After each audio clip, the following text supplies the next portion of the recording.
बिस्मिल्लाहिर्रहमानिर्रहीम। अस्सलामु अलैकुम डियर स्टूडेंट्स। जिस तरह के लेक्चर नंबर 9 के एंड में आप लोगों को मैंने कहा था कि हमारा सेकेंड ईयर केमिस्ट्री का राउंड 1 का एक चैप्टर कंप्लीट हो गया है। उसमें एक्सरसाइज के जितने भी शॉर्ट क्वेश्चंस और लॉन्ग क्वेश्चन है तो वो हमारे टॉपिक्स में कवर हो चुके हैं। आप लोगों को मैं साथ साथ बताता रहता था कि किस टॉपिक से कौन सा शॉर्ट क्वेश्चन रिलेटेड है।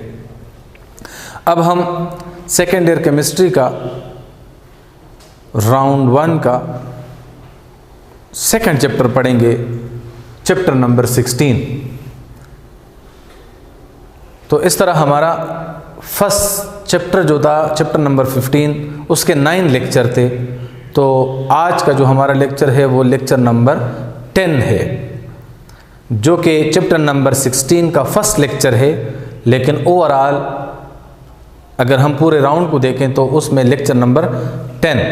तो second year chemistry chapter number 16, chapter का नाम है हाइड्रोकार्बन्स और लेक्चर नंबर 10 हाइड्रोकार्बन्स। पहले हम हाइड्रोकार्बन्स को डिस्कस करेंगे। हाइड्रोकार्बन्स क्या चीज़ है, इसकी डेफिनेशन क्या है। So hydrocarbons as the name indicate, hydrocarbon mean the compound of hydrogen, hydro mean hydrogen and carbon mean carbon. It means that its definition is the compounds of carbon and hydrogen. The compounds of carbon and hydrogen are known as hydrocarbon. Now, what are the main sources of hydrocarbons? Hydrocarbon के sources क्या है? Hydrocarbon के जो main sources है वो असल में है फॉसिल फ्यूल, जो हमने डिस्कस किए थे। वो कंपाउंड जो anaerobic decomposition of dead remains of plant and animal से हासिल हो, उसको कहा जाता है फॉसिल फ्यूल। फॉसिल फ्यूल में हमने पढ़ा था petroleum, coal and natural gas. हमारे बुक के पेज नंबर 85 के ऊपर इसका डिटेल है और हमने लेक्चर नंबर 2 में ये पढ़ा भी है कि पेट्रोलियम, कोल, नेचुरल गैस से हमें क्या क्या हासिल होते हैं। रिफ्रेश करने के लिए आप लोगों को मैंने कहा था कि पेट्रोलियम से हम अबाउट 40 डिफरेंट हाइड्रोकार्बन हासिल कर सकते हैं, जिसमें methane, ethane, propane, butane, pentane, hexane, heptane, octane, नोनेन, decane, 11 अनडीकेन, डोडीकेन, ट्राइडीकेन, टेट्राडीकेन, पेंटाडीकेन, हेक्साडीकेन। इसी तरह कोल से हम मेनली एरोमेटिक हाइड्रोकार्बन्स हासिल कर सकते हैं। एरोमेटिक हाइड्रोकार्बन्स का क्या मतलब है? Aroma mean pleasant smell. पुराने ज़माने में वो ऑर्गेनिक कंपाउंड जिनकी कोई प्लीजेंट स्मेल होती थी तो उसको एरोमा कहा जाता था। वेरियस परफ्यूम के ऊपर भी ये लिखा है, बल्कि परफ्यूम का नाम भी एरोमा है, लोग यूज़ करते हैं। तो अगर आप उस परफ्यूम्स या जितने भी परफ्यूम्स हैं या जितने भी कॉस्मेटिक्स हैं उनकी अगर आप केमिकल कंपोजिशन देख लें, उस डिब्बे के ऊपर लिखा होता है तो उसमें इस तरह के नाम होते हैं: benzene, toluene, aniline, phenol, anthracene, phenanthrene, naphthalene, ये डिफरेंट नाम होते हैं। तो ये कंपाउंड एरोमेटिक्स हैं। लेकिन एरोमेटिक कंपाउंड की ये पहचान पुराने ज़माने की है। मॉडर्न कंसेप्ट के मुताबिक एरोमेटिक कंपाउंड उसको कहते हैं जो हक्कल रूल को फॉलो करते हैं। हक्कल रूल या रूल ऑफ एरोमेटिसिटी हम पढ़ेंगे इस चैप्टर के एंड में। तो कोल से हम मेनली एरोमेटिक हाइड्रोकार्बन्स हासिल करते हैं और एरोमेटिक हाइड्रोकार्बन्स का प्राइम मेंबर बेंजीन है, जिसका फार्मूला है C6H6, जिसका स्ट्रक्चर हम यूं ड्रा करते हैं, जिनमें ये कार्नर पर कार्बन एटम है तो ये 6 कार्बन है और यहाँ पर इसके साथ हाइड्रोजन अटैच होते हैं। यू इसका फार्मूला हुआ C6H6 और इसका ये स्ट्रक्चर बनता है। Natural gas As we know that natural gas is a mixture of low boiling hydrocarbons, जिसमें कार्बन नंबर 1 से लेकर कार्बन नंबर 4 तक हाइड्रोकार्बन है। Carbon 1 mean methane, carbon 2 mean ethane, carbon 3 mean propane, carbon 4 mean butane. तो इस वजह से butane तक इसमें पाए जाते हैं हाइड्रोकार्बन, और ये गैसियस फॉर्म में होते हैं। इसी वजह से नेचुरल गैस को क्या कहते हैं? Low boiling hydrocarbons, because they exist in gaseous physical state. ये गैसियस स्टेट में पाए जाते हैं, इस वजह से इनको लो बॉइलिंग हाइड्रोकार्बन्स कहा जाता है। नाउ ये तो हुआ मेन सोर्स ऑफ हाइड्रोकार्बन्स। अब यूजफुलनेस, हाइड्रोकार्बन्स हम कहाँ कहाँ यूज करते हैं? तो जिस तरह के मैंने आपको बता दिया, पेट्रोलियम, कोल, नेचुरल गैस, तो इनके एप्लीकेशंस क्या है हमारे कॉमन लाइफ में?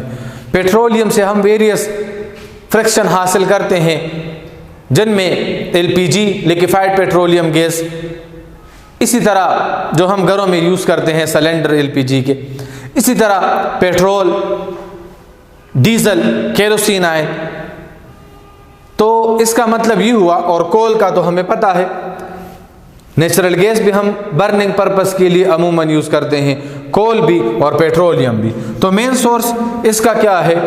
मेन सोर्स हाइड्रोकार्बन का पेट्रोलियम, कोल, नेचुरल गैस है, और इनके जो कॉमन यूज़ हैं, जो हम कॉमन लाइफ में यूज़ करते हैं, इसको हम एज अ फ्यूल यूज़ करते हैं।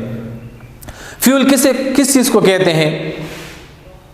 डिफिनीशन फ्यूल की है, anything that burn and supply energy, मतलब जो चीज़ जल जाए और उससे एनर्जी जनरेट हो जाए।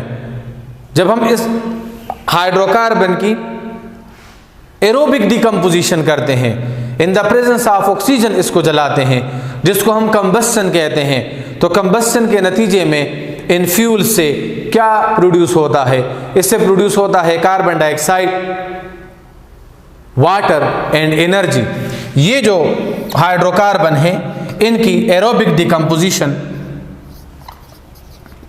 Aerobic mean in the presence of oxygen, aerobically जब ये डिकम्पोज हो जाएं तो ये देता है carbon dioxide, water plus energy. ये एनर्जी हम यूज़ करते हैं वेरियस फंक्शंस परफॉर्म करने के लिए, जिसमें हम इसको यूज़ करते हैं पावर प्रोडक्शन के लिए, इलेक्ट्रिसिटी पैदा करने के लिए, इंजन को चलाने के लिए, या इसको हम यूज़ करते हैं फॉर हीटिंग होम, अपने रिहाइश की जगह को गर्म रखने के लिए। जिस तरह सर्दियों में हम नेचुरल गैस का इस्तेमाल करते हैं, लोग कोल का इस्तेमाल करते हैं, लोग केरोसिन ऑयल का इस्तेमाल करते हैं। इसी तरह इसका एक और भी मेन यूज़ है, और वो क्या है? दैट इज़ सिंथेटिक पेट्रोलियम, जिसको हमने पढ़ा है फिशर-ट्रूफ सिंथेसिस में, चैप्टर नंबर 14। पेट्रोलियम को हम आर्टिफिशियली बना सकते हैं, किस चीज़ से? कोल से। तो ये भी हाइड्रोकार्बन का एक यूज़फुलनेस है।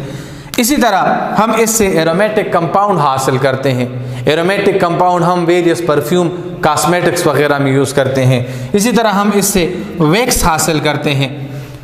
इसी तरह हम इससे असफाल्ट हासिल करते हैं, जिसको हम यूज़ करते हैं रोड स्टफिंग के लिए। वैक्स मीन वेस्लीन बनाने के लिए, कैंडल बनाने के लिए हम इसको यूज़ करते हैं। So these are the some usefulness of hydrocarbon. ये तो कॉमन लाइफ वाले यूजेस हैं। इसके अलावा इन हाइड्रोकार्बन से अल्केन, अल्कीन, अल्काइन, इससे हम variety 1000 of organic compound synthesise कर सकते हैं। अल्केन को हम अल्कोहल में, अल्डिहाइड में, कीटोन में, और इस तरह अल्कीन, अल्काइन को भी हम ether, ester, aldehyde, carboxylic acid वगैरह में कन्वर्ट कर सकते हैं। So this hydrocarbon can also be use for the manufacturing और synthesis of other organic compound, और उन अदर ऑर्गेनिक कंपाउंड को कहा जाता है डिराइवेटिव ऑफ हाइड्रोकार्बन्स। सो इनका एक यूजफुलनेस ये है we can get other organic compound from these hydrocarbon that are alcohol, aldehyde, ketone, Easter, ether, इस तरह के डिफरेंट ऑर्गेनिक कंपाउंड इससे हम हासिल कर सकते हैं। Now second one is the type of hydrocarbons. We have two main types of hydrocarbons. One is aliphatic hydrocarbons while another is aromatic hydrocarbons. ये दो नाम इनके केमिकल नेचर के लिहाज से हैं। एलिफेटिक हाइड्रोकार्बन्स के फर्दर टू टाइप्स हैं। Aliphatic hydrocarbons can be divided into further two main types, open chain are acyclic, A mean anti-cyclic, and second one is the closed chain or cyclic. Now we will discuss open chain or acyclic aliphatic organic compound. पहले हम इसको discuss करते हैं open chain को। Open chain के to further types हैं। एक को हम कहते हैं straight chain while another is known as broad chain. Straight chain are linear hydrocarbons. Straight chain are linear hydrocarbon, मतलब वो ऑर्गेनिक कंपाउंड जिसमें carbon carbon atom linearly attached हो, उसको हम क्या कहते हैं? स्ट्रेट चेन, जिससे कोई ब्रांच ना निकला हो। अगर उन स्ट्रेट चेन के दरमियान कार्बन कार्बन एटम में सिंगल बॉन्ड हो तो हम उसको कहते हैं n alkane. Normal alkane, straight chain alkane और लीनियर अल्केन, अगर वो कंपाउंड जिसमें कार्बन कार्बन एटम के दरमियान डबल बॉन्ड हो और उनमें से कोई ब्रांच ना निकला हो तो उसको हम कहते हैं इन अल्कीन या नॉर्मल अल्कीन या लीनियर अल्कीन। और अगर वो एलिफेटिक कंपाउंड जिसमें carbon carbon atom linearly attach हो और उनमें कम से कम एक ट्रिपल बॉन्ड हो तो हम उसको कहते हैं इन अल्काइन, लीनियर अल्काइन या स्ट्रेट चेन अल्काइन। इसका मतलब क्या हुआ कि ओपन चेन अल्काइन के तो दो टाइप हैं, स्ट्रेट और ब्रांच, लेकिन स्ट्रेट के फिर फर्दर थ्री टाइप्स हैं, अल्केन, अल्कीन, अल्काइन। इसी तरह branch chain alkane, branch chain alkane, branch chain alkyne and branch chain alkyne. Straight chain और ब्रांच चेन। ब्रांच चेन किसको कहते हैं? वो ऑर्गेनिक कंपाउंड जिसमें क्या हो, एटलीस्ट वन मिथाइल ग्रुप और one carbon atom is attached at the side of parent chain. जिस तरह कि अगर यहां आप देखें कार्बन कार्बन के दरमियान सिंगल बॉन्ड है लेकिन एक मिथाइल ग्रुप साइड पर अटैच है तो इसको कहते हैं ब्रांच्ड अल्केन। यहां पर कार्बन कार्बन के दरमियान डबल बॉन्ड है लेकिन एक मिथाइल ग्रुप साइड पर अटैच है तो इसको कहते हैं ब्रांच्ड अल्कीन। और कार्बन कार्बन के दरमियान ट्रिपल बॉन्ड लेकिन एक कार्बन एटम साइड पर अटैच है, so this one is known as branched alkyne. Now straight और ब्रांच चेन को फर्दर टू टाइप में डिवाइड किया गया है, saturated hydrocarbon and unsaturated hydrocarbon. Saturated hydrocarbon उसको कहते हैं जिनमें कार्बन कार्बन एटम के दरमियान सिंगल बॉन्ड हो, या वो हाइड्रोकार्बन जिसमें कार्बन ने 4 सिग्मा बॉन्ड बनाए हो। हम इसको यूं भी डिफाइन कर सकते हैं, those hydrocarbon in which the valency of carbon is fully satisfied with the 4 sigma bond are known as saturated hydrocarbon. Now इसको हम क्या कहते हैं? वो ऑर्गेनिक कंपाउंड जिसमें कार्बन ने 4 सिग्मा बॉन्ड बनाए हो तो हम उसको कहते हैं अल्केन। सैचुरेटेड हाइड्रोकार्बन का दूसरा नाम अल्केन भी है। अल्केन का जनरल फार्मूला है CnH2n+2। ये इसका होमोलोगस सीरीज हमने 3 मेंबर तक ड्रा किया है। इनकी वैल्यू 1 इस फार्मूले में पुटिंग करने से ये CH4, इनकी वैल्यू 2 तो ये C2H6, इनकी वैल्यू 3 तो ये बन जाएगा C3H8। CH4 को हम कहते हैं मीथेन, C2H6 को कहते हैं ईथेन, C3H8 को कहते हैं प्रोपेन। ईथेन का स्ट्रक्चर ये है CH3CH3, propane CH3 CH2 CH3। Now ये हम होमोलोगस सीरीज लेक्चर नंबर 9 में भी डिस्कस कर चुके हैं अल्केन का। अब unsaturated hydrocarbon, unsaturated hydrocarbon are those hydrocarbons in which carbon contain at least 1 pi bond। अब इनको हम यूं भी कह सकते हैं कि वो हाइड्रोकार्बन जिसमें कार्बन ने दूसरे कार्बन एटम के साथ मल्टीपल बॉन्ड बनाया हो। Multiple bond mean double R triple covalent bond. अगर डबल बॉन्ड है, कार्बन ने कम से कम अगर एक डबल बॉन्ड बनाया है तो उनमें एक सिग्मा बॉन्ड होगा और एक पाई बॉन्ड होगा। तो अगर डबल बॉन्ड है तो पर्टिकुलरली हम उसको कहेंगे अल्कीन। और अगर कार्बन चेन में एटलीस्ट 1 ट्रिपल बॉन्ड है तो हम उसको क्या कहेंगे, हम उसको अल्काइन कहेंगे। अल्काइन में क्या होगा, कार्बन कार्बन एटम के दरमियान मल्टीपल बॉन्ड का मतलब क्या है कि 2 एटम के दरमियान एक से ज्यादा बॉन्ड हो। तो यहाँ इनमें एक सिग्मा बॉन्ड होगा और 2 पाई बॉन्ड होंगे। मतलब अल्कीन में एटलीस्ट 1 पाई बॉन्ड होगा और अल्काइन में एटलीस्ट 2 पाई बॉन्ड होंगे। इससे ज़्यादा भी हो सकते हैं लेकिन ट्रिपल बॉन्ड की तादाद फिर ज़्यादा होगी। अगर एक ट्रिपल बॉन्ड है 2 कार्बन एटम के बीच में तो उनमें एक सिग्मा और 2 पाई बॉन्ड होंगे। नाउ हम अब इनको अनसैचुरेटेड हाइड्रोकार्बन को 1 बाय 1 डिस्कस करते हैं। एक को हम कहते हैं अल्कीन, दूसरे का नाम है अल्काइन। अल्कीन का जनरल फार्मूला है CnH2n।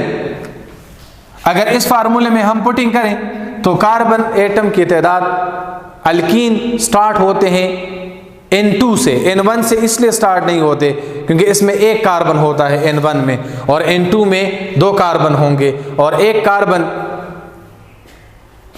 अगर मौजूद हैं तो वो हाइड्रोजन के साथ डबल बॉन्ड नहीं बनाता।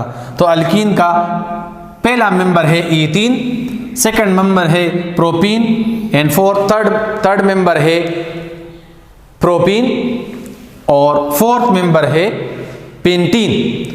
First member ethene, second propene, third butene, fifth pentene.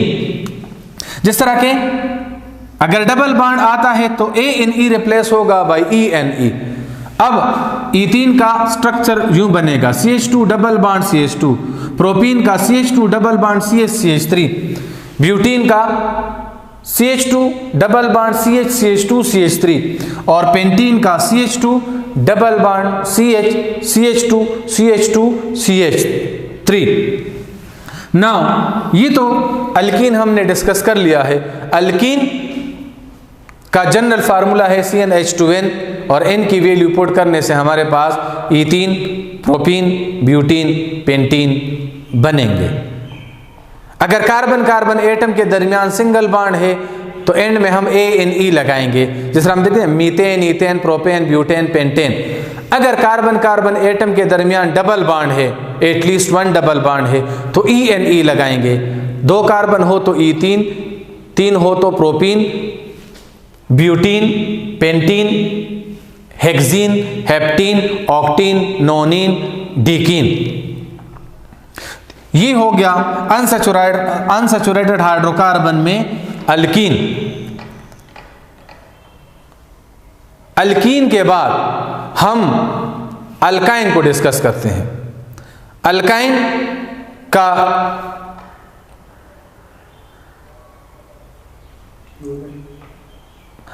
का जनरल फार्मूला है CnH2n-2, जिनमें अगर n की वैल्यू हम पुट कर दें तो CnN2 है तो H N अगर 2 है तो C2